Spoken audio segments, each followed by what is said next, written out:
Welcome into Up in the Rafters, a podcast brought to you this basketball season by our friends over at Johnny T-Shirt. Co-hosting this, I'm Taylor Vippolis, and this year I'm joined by a national champion, the most outstanding player of the Final Four, and a Carolina basketball legend, the ACC Network's Joel Berry. Joel, it is great to see you. I've got one place only to start today's podcast after what transpired in the Miami-North Carolina game with Carolina coming out on top. I want the haters to capitulate, so I have a dramatic reading for you. Let me hear it. Preseason first team All-ACC. Oh, Kyle no. Filipowski, Armando Bacot, PJ Hall, Reese Beekman, Norchad Omier. Preseason second team All-ACC. Judah Mintz, Nigel Pack, Blake Hinson, Tyrese Proctor, Quentin Post. And I'm looking at these names after today, and it feels like there's one very obvious one missing. Yeah, somebody missing. Somebody's missing. You know what? I feel bad, and I've admitted this over and over again. I left RJ out as well. Wow. Yeah. That's I made a wrong decision. You know, sometimes in your life you just make, you make bad decisions, and the best thing to do is just own up to it. And I made the decision, so I'm not the first. I'm with a lot of people. I want to apologize. Because what happened last night was considered a show. And I think that solidified RJ Davis as the ACC Player of the Year, and should be in the conversation if he's not, but I know he is, for National Player of the Year. That performance last night was fantastic. Yeah, and I'll have more on the National Player of the Year, but yeah, RJ Davis, man, it's time for people to start putting some respect on his name. The King of New York. And I saw something happen on social media after the Wake Forest game where Wake Forest beats Duke. You had people in the local media in the Triangle say, you know what? Maybe Hunter Salas could still win this award. Well, if there was ever even a sliver of a doubt, Monday night we got the Vince Carter. It's over after the slam dunk contest. It's over with.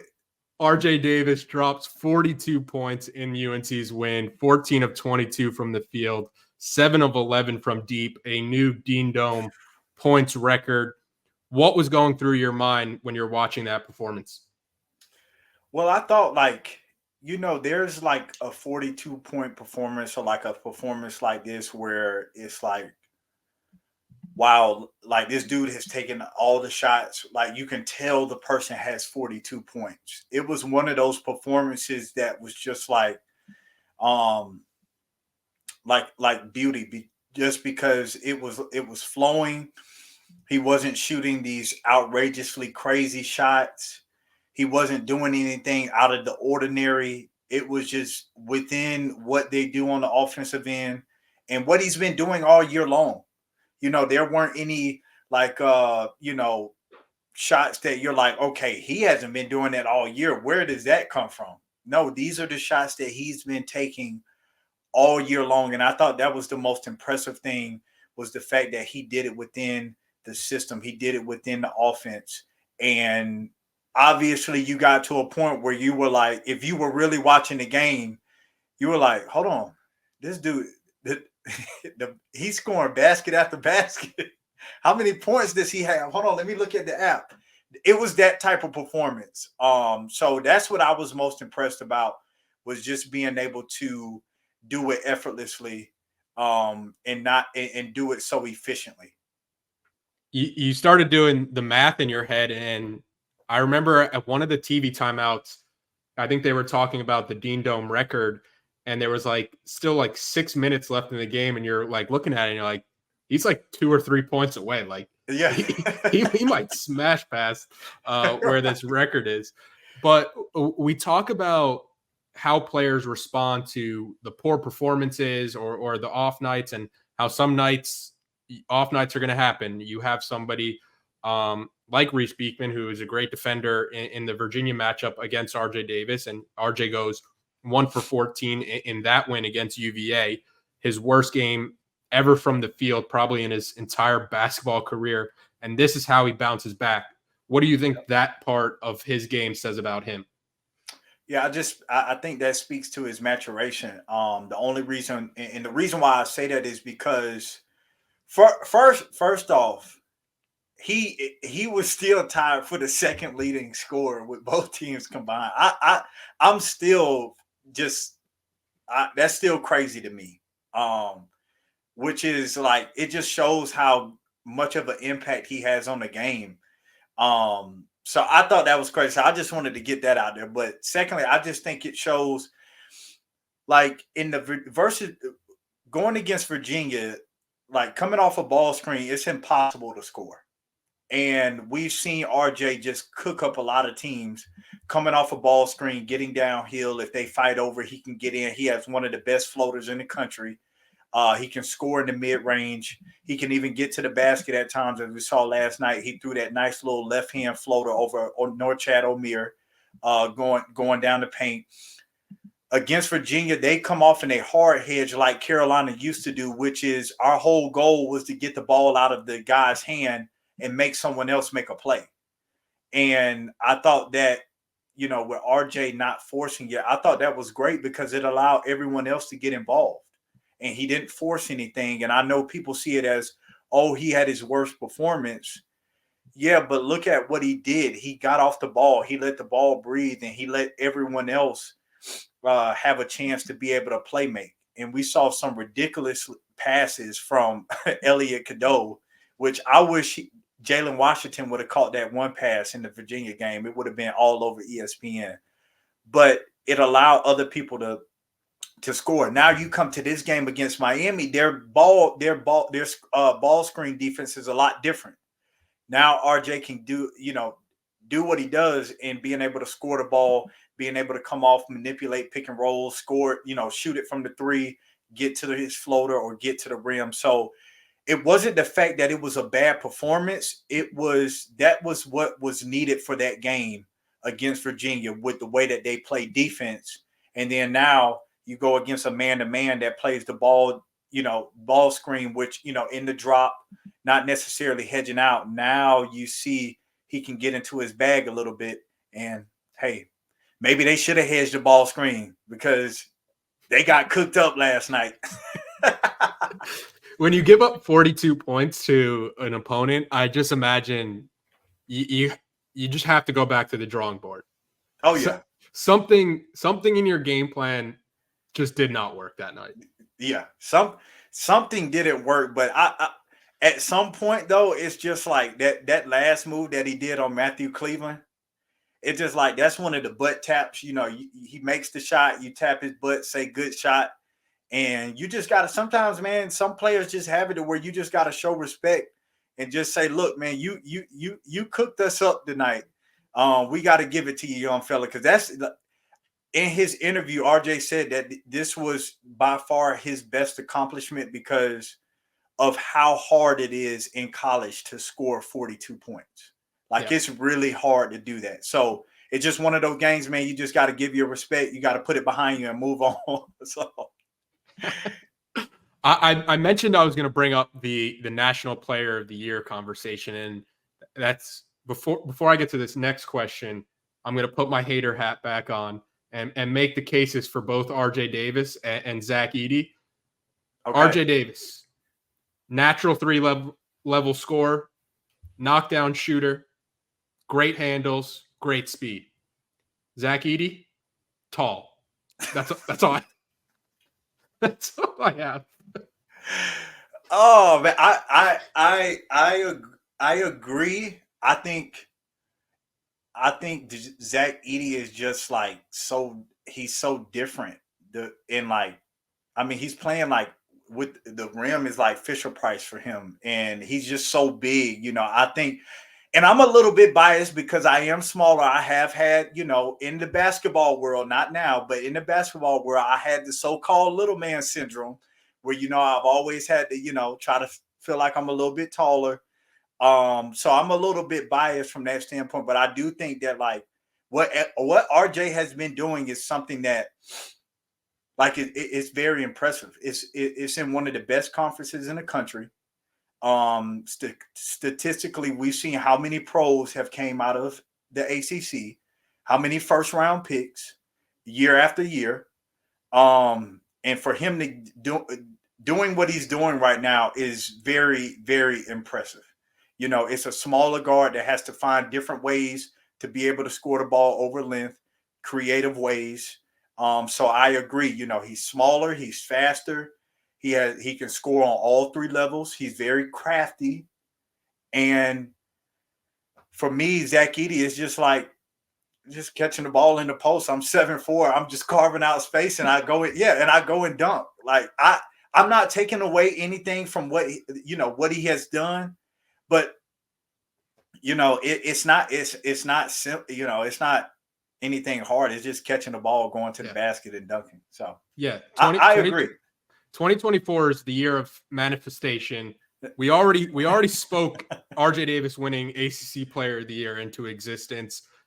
If you put RJ Davis's skill set in Zach Edey's body and Zach Edey's skill set in RJ Davis's body, that's another point for RJ Davis. Exactly. It is.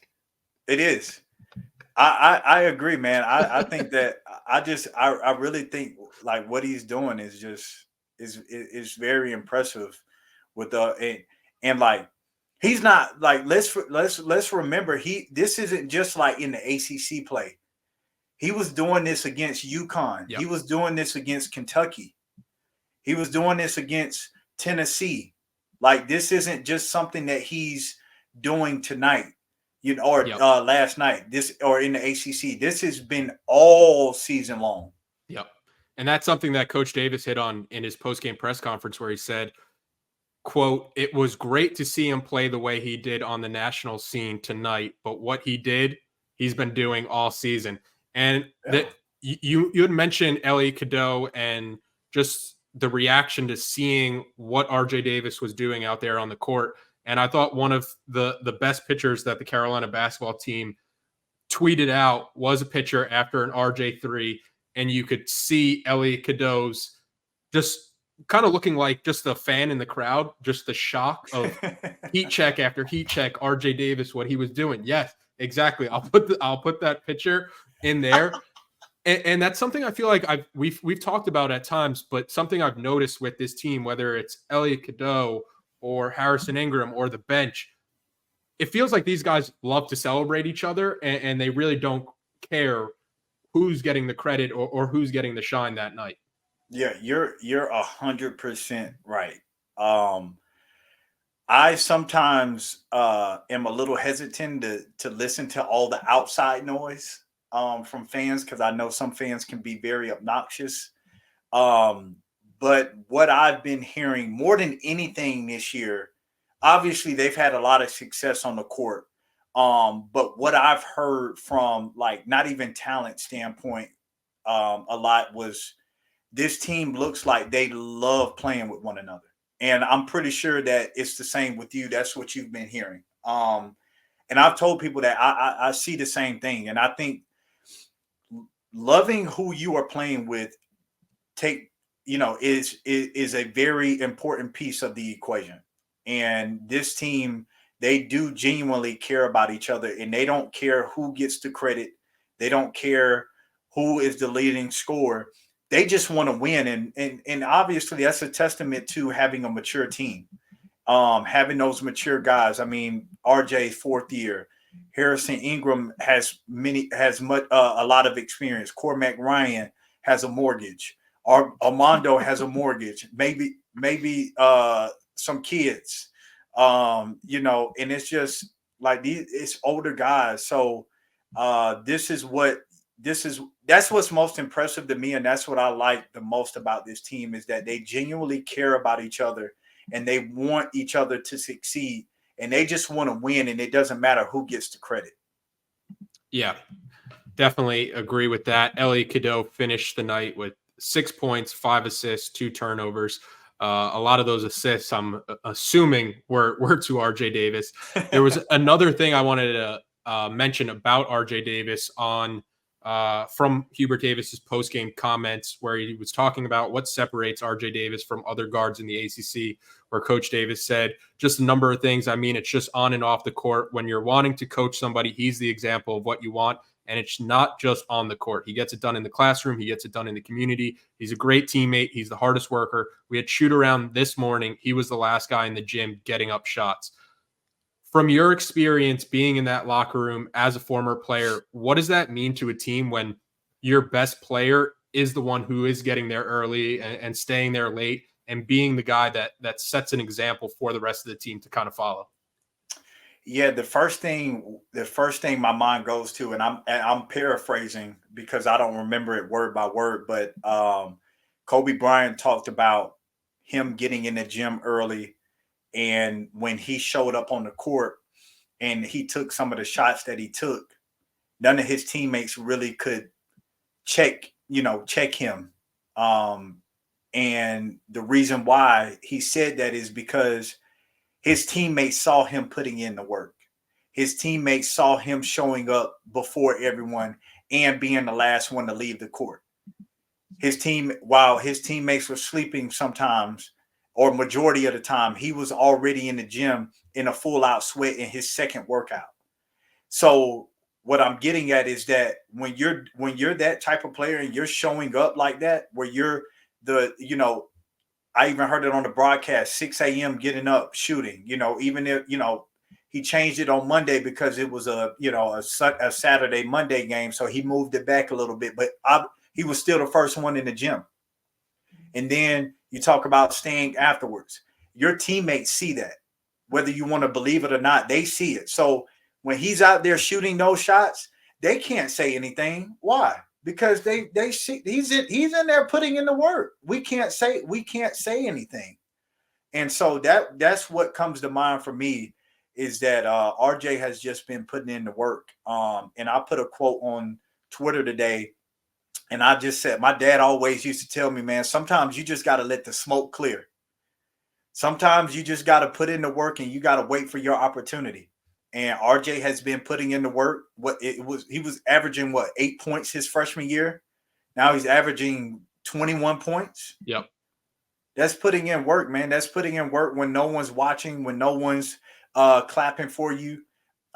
He consistently did that over the course of his career, and now it's coming into fruition. So that's what my mind goes to is, obviously his teammates aren't checking him, but I'm just saying they see him putting in the work. So when he's putting up those shots, they're like, he's working on that. He can do that. Yeah, he is averaging 21.7 points per game this season. The only player in the ACC averaging over 20 points per game. And this stat from Steve Kirshner, RJ Davis scored 42 of UNC's 75 points against Miami. This was the first time a Tar Heel outscored the rest of the team since January 29th, 1983, when Michael Jordan scored a career high 39 of UNC's 72 points over Georgia Tech in Greensboro. The next leading scorer in this game against Miami for Carolina was Harrison Ingram with 8.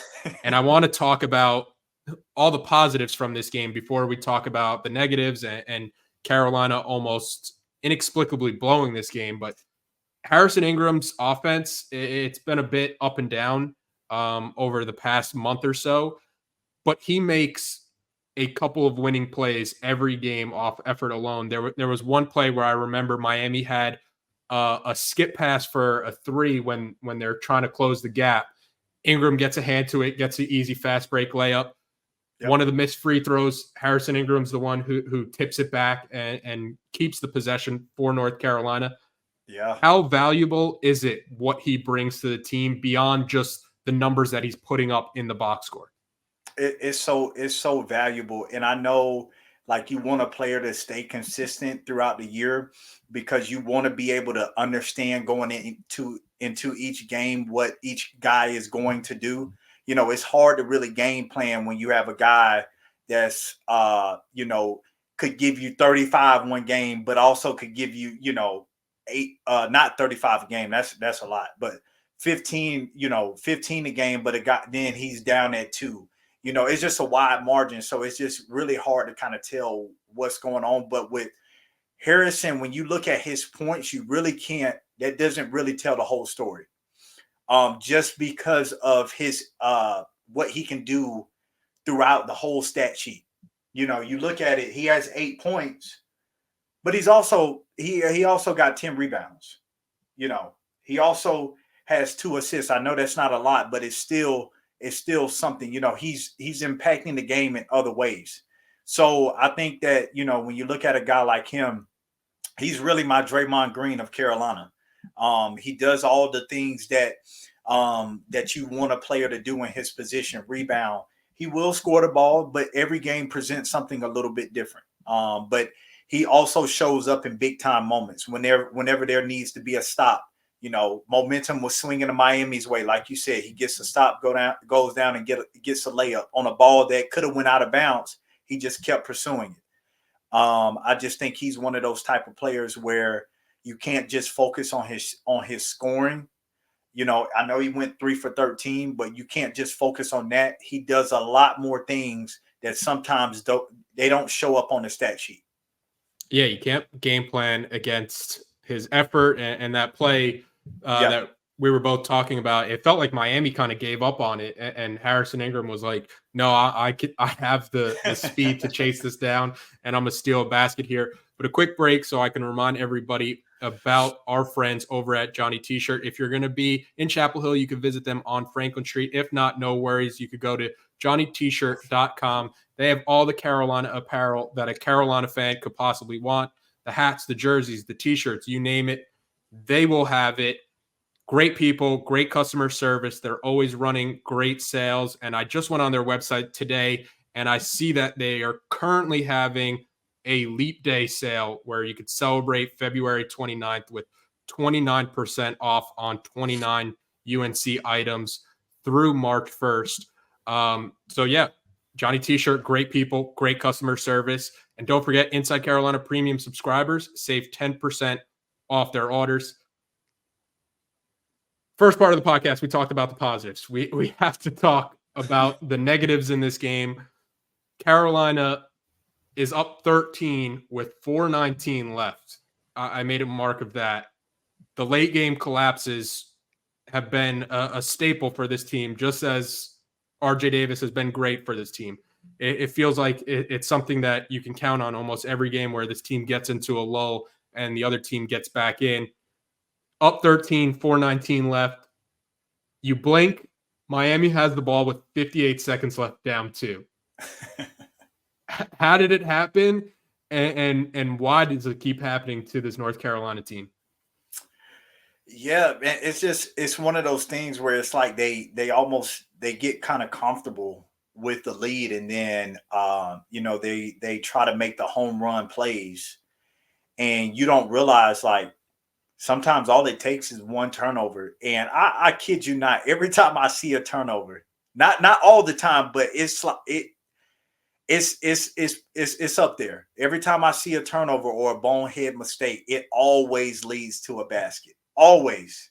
Yeah. And it just compounds sometimes. And I think for Carolina, they sometimes just get comfortable in like a lot of those passes, throwing the ball into Armando, trying to throw it over the top.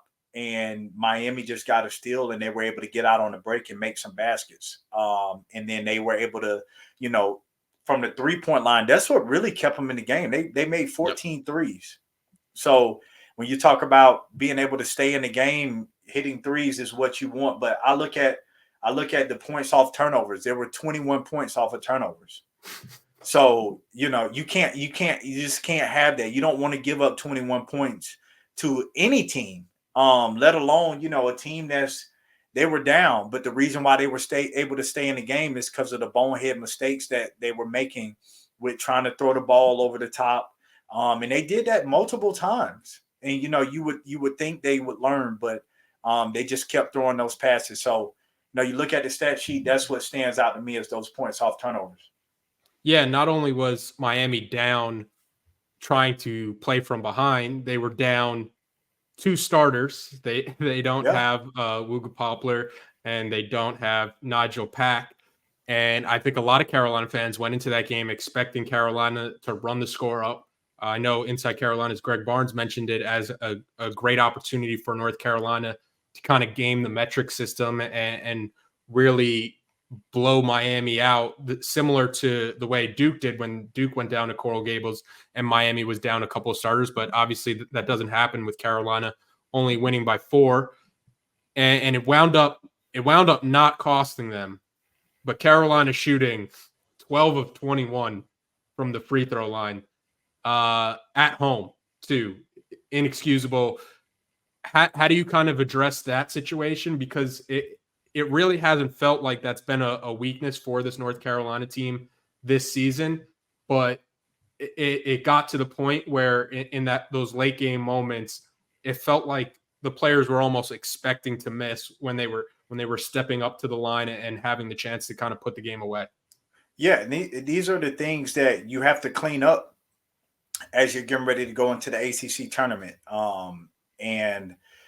You got to have some of those points from the free throw line. You talk about, that's 9 points that you're missing at the free throw line, and you're talking about the most efficient shot that you can get. So you want to be able to capitalize on those. But I look at those things as just, mental mistakes. That's not being focused in the moment. That's taking those opportunities that you have right there for granted. And the last thing you want to do is get to this point where you're comfortable, and then you give this team confidence, and now they're staying in the game. And that's what Miami did. Carolina went up, they got comfortable, then here comes Miami again. So, as you're going into the tournament, you have to realize like every play now is very important. Every possession is very important. And this is what coaches are trying to get guys to understand. Doesn't matter what point you are at in the game. You have to keep playing, because at the end of the day, yes, they're down 2 of their best players, but they're still in the ACC. They still compete. They still have quality players that can get it done. And they had a lot of players on the court yesterday that were just players who they were out there, they were hustling, and sometimes hustle comes, you get a lot of luck with that. So I just think this is a case of going back and looking at film and seeing those little mistakes where they were beating themselves. And then you try to capitalize, or you try to learn and grow from that. So I don't think, I think Coach Davis mentioned it. He was like, this is the best case scenario for a coach, where you win the game, but you have a lot of mistakes.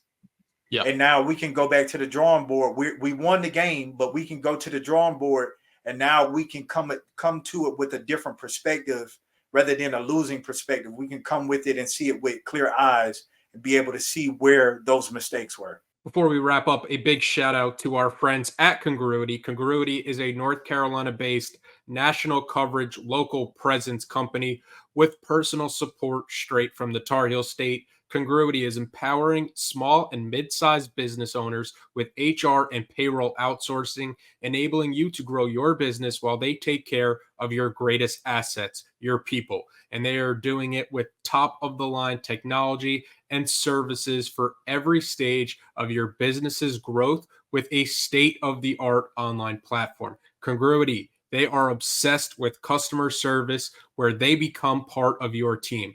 They do the heavy lifting, providing essential admin support with a single point of contact and support available on demand, with services that are tailor-made for you, transforming your organization. Congruity has helped hundreds of businesses improve and enhance their day-to-day lives, level up your HR capabilities, save money, unlock game-changing growth. Visit congruityhr.com/Tar Heels to learn all about Congruity. Fill out a quick form to be connected to their consultants, and they'll give Inside Carolina listeners or viewers a payroll and HR assessment for free. That's congruityhr.com/Tar Heels, congruityhr.com/Tar Heels. All right, back to the episode. Carolina now holds a one-game lead in the ACC standings, sitting at 14-3 in conference play. Next closest is Duke, a game back at 12-4 after Duke loses at Wake Forest. We're in the home stretch of the schedule. Only 3 regular season games left for Carolina. Carolina will be back in action March 2nd, 4 p.m. tip in Chapel Hill against NC State on ESPN. Joel, appreciate the time as always and appreciate everybody watching and listening. Yes, sir.